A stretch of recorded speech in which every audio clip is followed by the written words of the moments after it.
Dans cette vidéo, je vais vous présenter les 8 meilleures niches du moment qui vont vous permettre de générer des revenus avec la monétisation TikTok. Je vais non seulement vous les présenter mais aussi les analyser pour que vous puissiez comprendre pourquoi elles sont virales et ainsi faire la même chose. Et j'ai volontairement choisi des niches avec un très bon RPM, en particulier celle que je vais vous présenter à la fin. Car oui, pour ceux qui ne savent pas encore, depuis la mise à jour, TikTok paye maintenant réellement plus d'1 € pour chaque 1000 vues. Mais avant de vous présenter tout ça, si vous êtes sur cette vidéo, c'est que la monétisation TikTok ou TikTok Shop vous intéresse et dans ce cas, rejoignez le Discord en description, vous y trouverez un guide 100% gratuit. Et en plus de ça, je suis très actif là-bas, donc si vous avez la moindre question, n'hésitez pas. Ceci étant dit, bon visionnage. On va directement commencer avec ce compte, Léo Smart. Il a 23 800 abonnés et on peut voir directement qu'il fait des vidéos sur la tech et notamment sur les téléphones. Là, en plus, on voit principalement des iPhones, donc on va regarder cette vidéo ensemble. Les meilleurs iPhones à prendre pour Noël en 2025. Et crois-moi, si t'hésites encore, cette vidéo va t'éviter une grosse erreur. Le meilleur choix rapport qualité-prix, c'est l'iPhone 14 Pro. Frérot, je te jure que c'est le meilleur move à faire en 2025. Une caméra de 48 mégapixels, donc tes photos seront ultra propres, même la nuit. Un écran 120 Hz super fluide, même mieux que certains Android en 2025. Puce A16, encore monstrueuse, aucun lag. Un design premium, il ressemble au modèle actuel et surtout, tu peux le retrouver autour de 700-800 €, parfois moins en reconditionné. Pour le prix, t'auras quasiment la même expérience qu'avec un 15 Pro. Mais le meilleur, si tu veux un iPhone 9 sans exploser ton budget, c'est l'iPhone 13. Oui, ça peut surprendre, mais écoute, il tourne nickel en 2025, aucune lenteur, super autonomie, caméra encore potable pour TikTok ou Insta, et surtout 400 € en reconditionné. À ce prix-là, tu trouveras rien d'aussi fiable. Si tu veux un iPhone qui tient longtemps sans te ruiner, c'est vraiment lui qu'il te faut. Le meilleur, si tu veux le top du top, c'est l'iPhone 15 Pro. Là, on parle du boss, caméra incroyable, puis A17 Pro hyper puissante, vidéo cinéma parfait si tu veux créer du contenu. Autonomie vraiment solide avec un design titanium, mais le problème c'est qu'il coûte vraiment cher et honnêtement pour le prix, le 14 Pro reste plus intéressant sauf si tu veux vraiment le max. Il y a aussi les modèles à éviter pour Noël parce que oui, il y en a qui sont des faux bons plans. N'achète pas ça même en promotion car ça vaut vraiment pas le coup. Et si t'as pas assez d'argent pour prendre un iPhone, alors abonne-toi et je t'offre mon iPhone. Alors déjà, je pense que vous avez compris l'idée. On est vraiment sur la niche de la tech. Qu'est-ce qu'une niche pour ceux qui ne savent pas?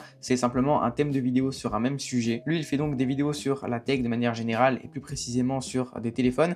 Et ce qui est très smart, comme son nom l'indique, eh bien, c'est que les personnes regardant ces vidéos sont toutes concernées puisque la grande majorité des utilisateurs sur TikTok scrollent depuis leur téléphone. Et donc, contrairement à la niche par exemple du foot qui s'adresse uniquement principalement à des fans de foot, eh bien, cette niche-là s'adresse vraiment presque à tout le monde. Au niveau de la structure de la vidéo, c'est super simple. C'est uniquement des clips mis les uns à la suite des autres qui ont été trouvés sur TikTok. Donc, il a été dans sa barre de recherche TikTok, il a mis vidéo iPhone, il a pris les meilleures vidéos, il a probablement filtré par popularité pour prendre celles avec une meilleure qualité et qui ont déjà été virales. Il les a simplement réutilisées en faisant une capture vidéo ou en passant par un downloader en ligne. Puis, il a mis ses clips les uns à la suite des autres et il a mis une voix off par-dessus ainsi qu'une musique. Vous pouvez bien sûr ajouter des overlays, donc des superpositions, des sound effects. Lui, il a ajouté des sous-titres, mais c'est franchement pas très compliqué. Je vais très certainement me répéter par rapport à ça, mais bien sûr que la vidéo dure plus d'1 minute comme on peut le voir, et c'est aussi le cas de toutes les autres vidéos de ce compte.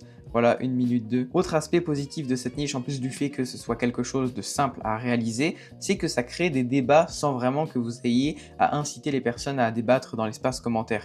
Elles vont chacun dire le téléphone qu'elles ont ou celui qu'elles comptent acheter. Et après, bien, les personnes vont dire ouais mais moi j'ai celui-ci, franchement je te le déconseille, la batterie elle est pas top, ça fait 2 ans, l'état de la batterie est passé de 100 à 80%, puis après il va y avoir une réponse à ce commentaire là, donc ça va vraiment créer des débats et c'est le cas comme on peut le voir. Il y a une personne qui a dit j'ai pris le 16 Pro, bam, 10 réponses. Lui il dit j'ai pris le 14 Pro sur ces discounts pour tant d'euros, je vous dis si c'est bien quand je le reçois, bam, 13 réponses, 14 réponses, donc un commentaire en entraîne 13, puis 10, puis 14, etc. etc. Ce qui est aussi très intelligent de sa part, c'est que là le sujet de la vidéo c'est les meilleurs iPhones à prendre pour Noël en 2025. donc les meilleurs iPhones à prendre pour Noël en 2025, et il a sorti la vidéo en novembre 2025. Donc il a joué aussi sur l'actualité. Comme il sait que c'est bientôt Noël, que beaucoup de personnes vont s'acheter un nouveau téléphone, etc. Eh bien il a joué sur ça pour être viral. On peut également regarder une autre vidéo de ce compte. Voici les 3 iPhones qu'il faut éviter en 2025. Et si ton iPhone est dans cette vidéo, bon courage frérot, il va plus te rester longtemps avant que tu dois le changer. On commence avec l'iPhone 11, lui c'est un classique en 2025. Bon voilà, déjà vous avez compris directement le sujet de la vidéo et forcément que ça aussi ça va faire réagir et les personnes veulent savoir si oui ou non leur téléphone va tenir la route pour les mois ou les années qui suivent. Donc là je vous ai vendu en quelque sorte les aspects positifs de cette niche, à savoir aussi qu'il y a un principal aspect négatif, c'est toujours comme ça, il faut peser le pour et le contre, et le côté négatif ici c'est qu'il y a pas mal de concurrence. Alors c'est pas totalement un point négatif puisque s'il y a de la concurrence ça prouve que le marché fonctionne, sinon personne ne le ferait, mais donc là où c'est un peu plus délicat et un peu plus contraignant c'est que c'est pas évident de se différencier de ce qui se fait déjà sachant que la concurrence est assez forte sur cette niche. Je vais vous montrer ça tout de suite. Si dans ma barre de recherche, je mets téléphone tech par exemple, voilà, on peut regarder cette vidéo ensemble. Je note votre téléphone. Et là on a eFootball qui a carrément retrouvé mon adresse pour que je note son vieux Technopop 8. Donc je vérifie s'il est bien abonné, et oui, donc c'est parti. Déjà ce téléphone il est claqué au sol. Il possède le Unisoc Tiger T606 avec seulement 2 Go de RAM. Alors ok, pour scroll sur TikTok ça peut faire taf, mais crois pas pouvoir jouer à Fortnite avec. Après par contre il a quand même une bonne batterie de 5000 mAh. Donc voilà ce que je voulais dire par concurrence forte. Là, le montage est vraiment très qualitatif avec des sound effects, des overlays, des vidéo effects, etc. etc. Il y a toute une harmonie, il a créé son branding, il fait tout le temps des vidéos de cette façon. Bref, ça va être compliqué de faire mieux que cette personne, mais c'est pas pour autant que vous ne pouvez pas vous faire une place sur cette niche et être viral à votre tour. Passons maintenant à la deuxième niche, celle-ci, donc Dark Red Bones. Comme vous pouvez le voir, il a 34 000 abonnés et il fait pas mal de stats, 3 millions, 1,7 million, 1 million, 1,6 million, etc. On va regarder cette vidéo. Que se passerait-il si tu arrêtais le shampoing pendant 30 jours? Jour 1, tu entres dans la douche, la bouteille est là, posée sur l'étagère, à te regarder comme une ex toxique. Et dès le début, tes cheveux te font comprendre qu'ils ne sont pas contents. Jour 7, c'est le chaos. Tes cheveux sont lourds, gras, comme si tu les avais trempés dans de l'huile. Tes amis te regardent bizarrement. Toi, tu fais semblant que tout va bien. Mais en vrai, ton cuir chevelu est en pleine crise diplomatique. Il surproduit du sébum, parce que pendant des années, tu l'as habitué à être décapé à chaque lavage. Jour 15, ton cuir chevelu commence à comprendre que l'attaque chimique quotidienne est terminée. Il arrête peu à peu de produire du gras, comme s'il préparait la fin du monde. Le shampoing n'était peut-être pas le sauveur, c'était peut-être le drame. Jour 20, tes cheveux commencent à avoir une autre texture. Plus doux, plus souple, les huiles naturelles recommencent à faire leur travail. Celui qu'elles auraient toujours dû faire avant que l'industrie te vende le problème. Puis la solution juste à côté. Jour 25, retournement de situation. Tes cheveux ont plus de volume, plus de texture, plus de brillance. On commence à te demander ce que tu utilises. Les gens s'attendent à entendre le nom d'un produit hors de prix. Mais la vérité est plus vexante que ça. Presque rien. Jour 30, tu te regardes dans le miroir. Et franchement, beau gosse. Plus naturel, plus fort, plus libre. Cette niche, on peut l'appeler la niche des squelettes et le principe est de se dire que se passerait-il si on fait telle ou telle chose. Donc là, en l'occurrence, c'est d'arrêter le shampoing, mais il a fait d'autres concepts comme celui-ci. Qu'est-ce qui se passe si tu trempes ton visage dans de l'eau glacée pendant 30 jours? Et si tu te brossais les dents avec un bâton pendant 30 jours? À première vue, ça peut paraître très compliqué à faire, mais ce n'est pas le cas. J'ai d'ailleurs fait une vidéo YouTube par rapport à ça.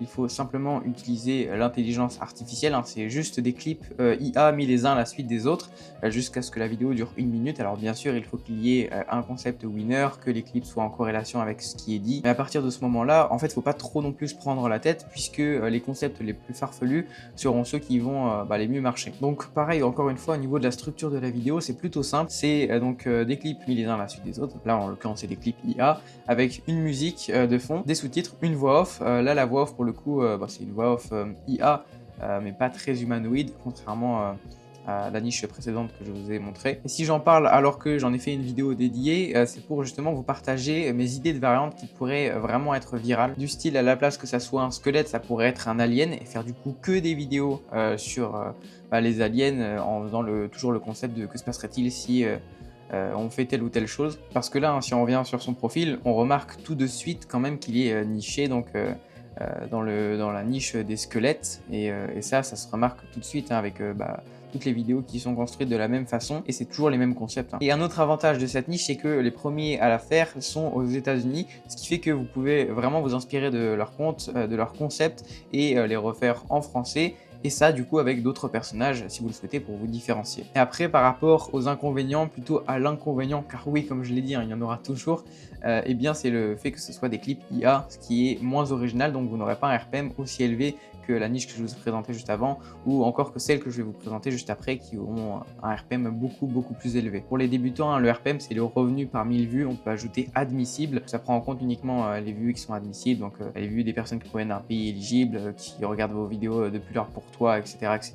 Et vous êtes peut-être en train de vous dire, mais en quoi c'est moins original d'utiliser des clips IA que de reprendre des vidéos qui ne nous appartiennent pas, alors qu'en plus, on est à l'origine de ces clips. C'est nous qui les avons créés avec l'intelligence artificielle, pour la simple et bonne raison que lorsqu'on lorsqu'on voit un clip IA, on n'a pas trop de doute sur le fait que ce soit une vidéo générée par l'intelligence artificielle, hein, comme ici, ça ne peut pas être une vraie vidéo, contrairement à la niche précédente que je vous ai présentée, où justement la personne utilise des clips, enfin des vraies vidéos. Alors oui, ce n'est pas les siennes, mais l'algorithme, lui, ne le sait pas forcément. Mais bon, ceci étant dit, hein, vous aurez quand même un RPM très correct. Troisième niche, on va l'appeler la niche cache-cache horreur. Déjà, on peut voir que les stats sont vraiment au rendez-vous. 6 millions, 2,7 millions, 1,3 million. On va regarder cette vidéo. Cache-toi vite du Skinwalker.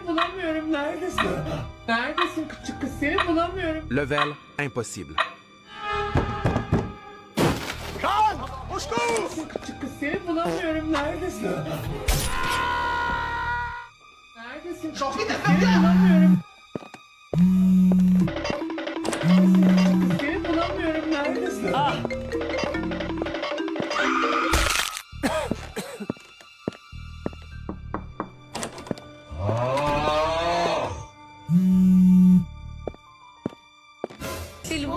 S'il vous plaît, ça. Bon, je pense que vous avez compris le concept. Ce qui est très très fort avec cette niche, c'est que c'est une niche plutôt interactive. Les personnes regardant cette vidéo vont choisir une cachette, par exemple, ils vont choisir le numéro 10, et du coup, eh bien, ils vont attendre de voir s'ils survivent ou non. Ce qui fait que le watch time va être élevé, et le temps de visionnage, c'est une métrique clé en ce qui concerne la viralité d'une vidéo. Encore une fois, ça peut paraître compliqué à faire, mais je vous rassure, ce n'est pas le cas du tout. Pour l'arrière-plan, eh bien, vous pouvez aller sur YouTube, mettre background vidéo 9.16 et vous venez télécharger ceux qui sont présentés, bien souvent via un Google Drive qui se trouve en description, et ça gratuitement. Une fois que c'est fait, vous mettez ça sur votre logiciel de montage, comme CapCut par exemple, puis vous mettez donc, cette image superposée que vous venez trouver sur Google en mettant maison maquette, et vous venez simplement la télécharger. Et après, il vous suffira d'ajouter donc du texte, des numéros comme ici, et ça se fait directement sur CapCut très simplement, des superpositions hein, comme les tâches qu'on peut remarquer juste ici, ou aussi le Skinwalker en l'occurrence. Et le seul truc qui peut prendre un petit peu de temps, c'est d'ajuster les sound effects avec les personnes, enfin les numéros plutôt, et aussi de déplacer la personne. Pour ça, ça se fait avec le système de losange sur CapCut pour marquer un repère, etc. Et justement, par exemple, dans mon accompagnement, il y a une vidéo de plus de 30 minutes appelée Tuto CapCut qui montre vraiment toutes les fonctionnalités possibles de l'application. Et en plus que cette niche permet d'avoir un très bon temps de visionnage, ça entraîne pas mal d'interactions, notamment au niveau des commentaires, il y en a 15 000. Souvent, les personnes se réfugient dans l'espace commentaire puisque la vidéo peut être considérée aussi un petit peu comme oppressante. Et il y a beaucoup de personnes qui disent « Moi, j'avais le numéro un tel et j'ai survécu ou pas. » Voilà. Venons-en à la partie inconvénient. Le principal inconvénient de cette niche, c'est que ça target des pays qui ne sont pas forcément aussi éligibles à la monétisation TikTok. Ça vise plus ou moins l'international parce qu'il y a très peu de paroles et tout le monde peut comprendre, y compris ceux qui vivent dans des pays qui ne sont pas éligibles à la monétisation TikTok, ce qui va faire baisser le nombre de vues admissibles et ce qui va impacter le RPM. Mais bien sûr, ça reste quand même intéressant, sinon je ne vous l'aurais pas présenté dans cette vidéo. Quatrième niche qu'on va appeler la niche fond vert, c'est purement le fait de réagir à des vidéos en se mettant par-dessus. On va regarder un exemple. Cet employé de Leroy Merlin a fait fortune avec cette petite astuce de bricolage. On va regarder ensemble. Ok, ouais, c'est pas mal. D'accord. Est-ce que ça valait le coup de quitter son job? On va voir ça tout de suite. Ok, donc là, ouais, d'accord. Sac plastique, de la mousse expansive. Bon, je m'arrête là, je vais pas vous en montrer plus, c'est un peu ennuyant comme contenu, mais ça fonctionne parce que en fait il réagit à un contenu qui lui avait pour but de faire réagir, comme on peut le voir avec le hook, hein, c'est simplement les premières secondes de la vidéo, elle met un œuf dans sa bouche, forcément les gens se demandent pourquoi, et lui du coup il capte aussi l'attention en parlant, parce qu'il n'y a pas que le visuel qui est important au niveau du hook. Évidemment que la vidéo dure 1 minute, hein, c'est le cas de toutes ces autres vidéos, comme on peut le voir, 1 minute, 1 minute 1, 1 minute 4, etc. etc.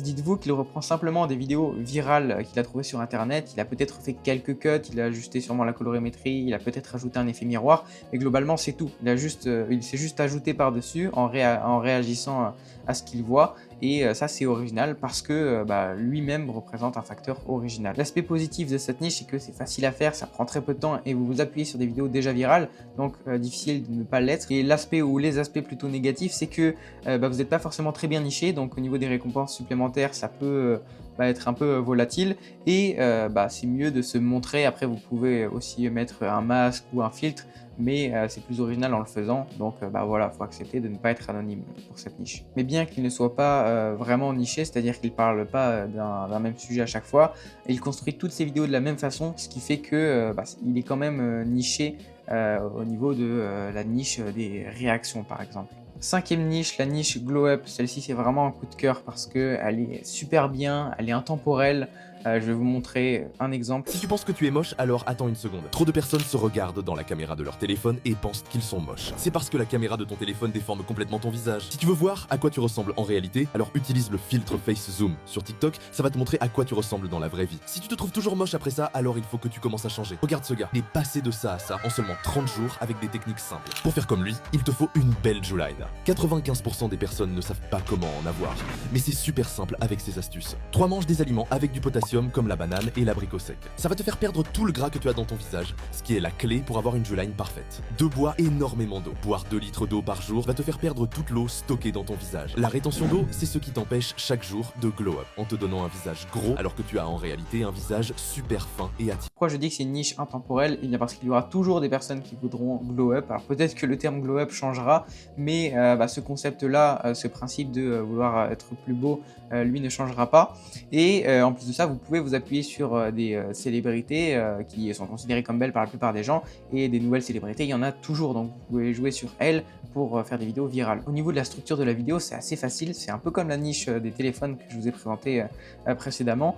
Là, c'est simplement des clips mis les uns à la suite des autres qui ont été trouvés sur TikTok, Instagram, Douyin, YouTube, qu'importe. Il y a aussi une voix off Eleven Labs par-dessus. Si vous ne savez pas comment faire, regardez mes vidéos YouTube et vous saurez. Il a aussi ajouté une musique de fond, des sous-titres et quelques transitions, sound effects, vidéo effects, et c'est tout. Globalement, c'est aussi simple que ça. Avec les bonnes méthodes, ce genre de vidéo, ça prend quoi? Maximum 1 minute à faire. C'est aussi une niche plus ou moins interactive puisqu'il recommande d'essayer un filtre TikTok. Alors attention de ne pas le recommander dès le départ de la vidéo, puisque sinon les personnes vont partir, vont essayer le filtre et vont peut-être oublier de revenir, donc il faut le placer vers la fin. Ça va donc entraîner des interactions. Pareil, je vous ai dit, vous pouvez vous appuyer sur des personnes, sur des vidéos tendances, et c'est ce que lui a fait en s'appuyant sur un influenceur qui s'appelle Marceau, et ça a fait réagir.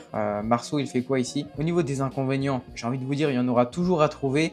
Là, le seul petit inconvénient, vraiment minime, c'est que ça target, on va dire, une audience assez jeune, et si justement vous adressez à une audience plutôt âgée, eh bien vous aurez un meilleur RPM parce que factuellement les personnes plus âgées ont un plus gros pouvoir d'achat, ce qui fait que si grâce à vous, ces personnes restent plus longtemps sur l'application, et bien vous serez plus récompensé. Mais ça joue quand même très peu. Sixième niche, la niche du sport. Franchement, les stats sont très intéressantes. 7,5 millions, 1,9 million, 2,8 millions, 5,3 millions. On va regarder cette vidéo. Quand ce supporter en surpoids n'arrêtait pas de critiquer la numéro 1 mondiale en plein match, elle va lui proposer de rentrer sur le terrain pour montrer de quoi il était capable, mais personne ne se doutait de ce qui allait arriver, parce qu'en plein match double à Wimbledon, un spectateur en tribune n'arrêtait pas de parler, de donner des conseils à Kim Clijsters, la numéro 1 mondiale, lui expliquant comment elle devait frapper la balle ou encore où est-ce qu'elle devait se placer à chaque service. Mais même si au début elle va essayer de l'ignorer, elle va finalement avoir une idée très intelligente vu qu'elle va lui proposer un défi où s'il réussissait à renvoyer ne serait-ce qu'un de ses services, elle arrêterait sa carrière dès la fin du match. Et même si la plupart des gens se seraient fait petits et se seraient rassis, le supporter semblait très confiant sur ses capacités pour la battre et va accepter, rentrant même sur le terrain. Sauf que le problème c'est que pour commencer à jouer, il devait obligatoirement être habillé entièrement de blanc comme la tenue officielle de la compétition. Mais même ça, la joueuse l'avait prévu, vu qu'elle va partir vers son sac et lui prêter une de ses jupes blanches ainsi qu'une chemise en XS parfaitement adaptée pour lui. Et quand il était enfin prêt à jouer et mettre en application ses propres conseils avec la numéro 1 mondiale qui ne pouvait plus s'arrêter de rigoler, personne ne s'attendait à ce qui allait arriver vu qu'il va réussir à renvoyer le tout premier service avant de finalement tous les louper sans même pouvoir les toucher. Quand ce supporter en surpoids n'arrête... Au niveau de la structure de la vidéo, j'ai envie de vous dire que c'est un petit peu tout le temps pareil. Il trouve des vidéos bien souvent virales sur TikTok, Insta, YouTube, il les récupère, il ajoute des modifications de base,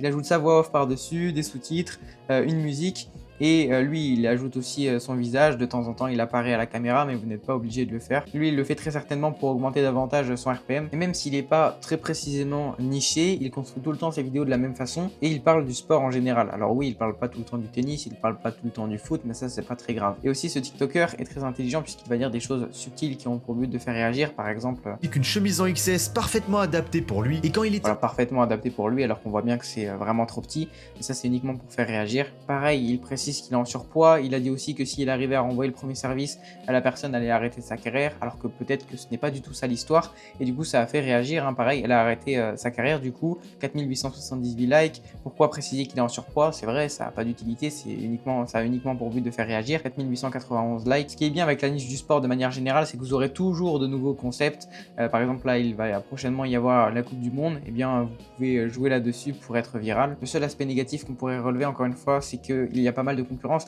Et comme je vous l'ai dit, c'est pas uniquement un aspect négatif, ça prouve que c'est une niche qui fonctionne et vous pouvez vous démarquer des autres en créant votre propre façon de faire, votre propre branding, en utilisant donc des sous-titres que vous allez reprendre à chaque fois, qui sont différents du coup de ceux qui ont déjà été utilisés par vos concurrents, entre guillemets, si je puis appeler ça comme ça. Et pareil pour la musique, pareil pour la voix off, pour tout au final. Place maintenant à l'avant-dernière niche qu'on va appeler la niche des jeux entre potes. Alors ce compte a beaucoup d'abonnés, 1 400 000, c'est vrai, mais en fait c'est les concepts ici qui sont intéressants et vous pouvez ne pas être connu, lui au départ ne l'était pas forcément, et faire ça avec vos potes et être tout autant viral qu'eux, bien qu'il fasse énormément de vues. 34 millions, 33 millions, 27 millions, 11 millions, 23 millions, c'est énorme. On va regarder cette vidéo. Allez.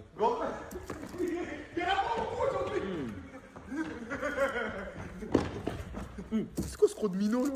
Je m'en fous. Eh, toi, lui, gaspille la graille. Guette ça. Ce qui est très intéressant avec cette niche, alors je suis sûr que vous voyez l'inconvénient à venir à des kilomètres, c'est le fait de devoir se montrer. Là, vous n'avez pas trop le choix, vous ne pouvez pas apporter un masque ou quoi que ce soit. Mais ce qui est très intéressant avec ça, c'est que ceux regardant cette vidéo veulent voir aussi comment des humains se comportent entre eux. Très clairement, c'est ça. Analyser le comportement humain, c'est vraiment quelque chose qui se fait très souvent et qui capte l'attention des personnes, ce qui fait que ça fait énormément de vues. Puis là, ils jouent aussi sur une trend, etc., etc. Il n'y a pas que le concept de la vidéo qui est winner. Là, il y a plusieurs choses à prendre en compte. Le cadre est très bien, on voit la nourriture, on les voit eux, la qualité de la vidéo est superbe, ils sont aussi marrants, forcément, ils ont des réactions drôles, ils tapent des vrais crocs, donc forcément ça fait réagir. Il y en a un à un moment donné qui va taper un croc en bas et du coup c'est pareil pour faire réagir. Mais bon, je pense qu'on est beaucoup à s'être déjà dit, si on était filmé avec nos potes on serait déjà connus. Et bien c'est ce que eux se sont dit et ils l'ont fait au final. Ils ont fait des vidéos et ça a très bien marché. Et on peut regarder une autre vidéo, d'autres concepts. Si tu loupes, Lui, c'est le... Là, ce qui est intéressant avec ce concept aussi, c'est que le watch time est intéressant, le hook est captivant puisqu'on veut voir s'il va réussir. Et si c'est pas le cas, il va se faire visiblement frapper avec des frites. Et du coup, tout de suite, ça capte l'attention des personnes. Donc le temps de visionnage est intéressant. Et c'est une métrique clé, encore une fois, en ce qui concerne la viralité d'une vidéo. Et puis, forcément, comme c'est drôle, ça réagit en commentaire. En tout cas, voilà, ce qu'il faut retenir de cette niche, c'est que si vous avez un groupe de potes avec lequel vous voulez faire des vidéos et gagner de l'argent avec la monétisation TikTok, vous pouvez vraiment aller voir ce compte, Tiston-1511, et reprendre vraiment la plupart de ces concepts qui marchent très bien. Je vais maintenant vous montrer le tout dernier compte de cette vidéo, Singe Explique. Il a 181 000 abonnés et on voit bien déjà qu'il fait toutes ses vidéos de la même façon, qu'il a vraiment créé un branding avec son singe. C'est d'ailleurs son pseudo, sa photo de profil, toutes ses vidéos. On va regarder celle-ci. Singe diplômé banane plus 5 croit qu'il cotise pour sa retraite. Singe bosse toute sa vie, cueille des bananes, paye ses impôts. Singe se dit « au moins, ça prépare ma retraite ». Sauf que non. Tu ne mets pas de bananes de côté, tu donnes tes feuilles au gouvernement singe, qui les file direct au vieux singe actuel. T'es obligé, pas le choix. On te fait croire que tu cotises pour toi, mais en vrai, tu finances juste les autres. Alors tu cotises, en espérant qu'un jour, ce sera ton tour. Mais parfois, Singe meurt juste avant d'y arriver. Ou alors, il touche une seule feuille, et paf, il clams. Singe, pas de chance. Le reste de ses feuilles, gardées par le gouvernement singe. Jackpot. Problème. Aujourd'hui, trop de vieux singes. Honnêtement, cette niche, elle est incroyable. J'ai presque même envie de dire qu'il n'y a pas d'inconvénients. Après, évidemment, ça dépend de chacun. Le seul peut-être petit inconvénient qu'on pourrait relever, c'est que ça peut paraître compliqué à faire, mais en réalité, c'est pas tant le cas que ça. Créer le personnage, vous pouvez le faire avec l'IA. Évidemment, le but n'est pas de créer un singe comme lui l'a fait, mais de créer votre propre personnage, votre propre avatar. Donc ça peut être une créature, ça peut être un animal. Et une fois que vous l'avez créé avec l'IA, c'est juste une question de superposition sur votre logiciel de montage comme CapCut. Sur fond blanc, vous mettez votre avatar. Puis, par exemple, celui-ci, il l'a créé aussi avec l'intelligence artificielle. Il a dit, voilà mon avatar de base. Maintenant, crée-moi le même, mais en mode fille avec avec une cuillère dans la main qui tend du coup, je sais pas, de la nourriture à un autre singe, etc. Donc c'est qu'une question de superposition. Le seul petit bémol, c'est que ça peut prendre un peu de temps à faire, mais c'est très intéressant, c'est du contenu éducatif, donc c'est très très bien payé. C'est aussi tourné à la rigolade, donc ça capte l'attention des gens, ça fait réagir. Et franchement, en fait, peu importe le sujet, si ces vidéos sont construites de la meilleure façon possible, comme il le fait à chaque fois, ça va bien marcher et ça va capter l'attention des gens. Au niveau du montage, c'est typiquement quelque chose que je peux présenter dans l'accompagnement, mais comme je vous l'ai dit, c'est pas si compliqué que ça. C'est vraiment un système de superposition. Alors il ajoute aussi du texte, des sound effects, mais ouais, c'est juste que ça prend un petit peu de temps. Mais une fois que vous avez créé ce que j'appelle le modèle de montage, vous avez juste à remplacer certains éléments pour produire de nouvelles vidéos. C'est maintenant la fin de cette vidéo, j'espère qu'elle vous a aidé. Si c'est le cas, abonnez-vous. Et je le répète, pensez à rejoindre le Discord en description, vous y trouverez un guide 100% gratuit. Et je vais maintenant, comme à chaque fois, en profiter pour vous montrer rapidement les résultats récents des élèves de l'accompagnement. On a par exemple Sacha qui a gagné environ 250 $, avec une seule vidéo TikTok en ayant un RPM d'1,36 $. Il a également gagné 65 $ avec une seule vidéo puisqu'il a un RPM de 2,95 $. Et on a aussi Sildej qui a gagné 142 $ avec une seule vidéo qui a fait seulement 350 000 vues. Bref, des résultats comme ça, il y en a plein. C'est maintenant la fin de cette vidéo. Je vous dis à très bientôt.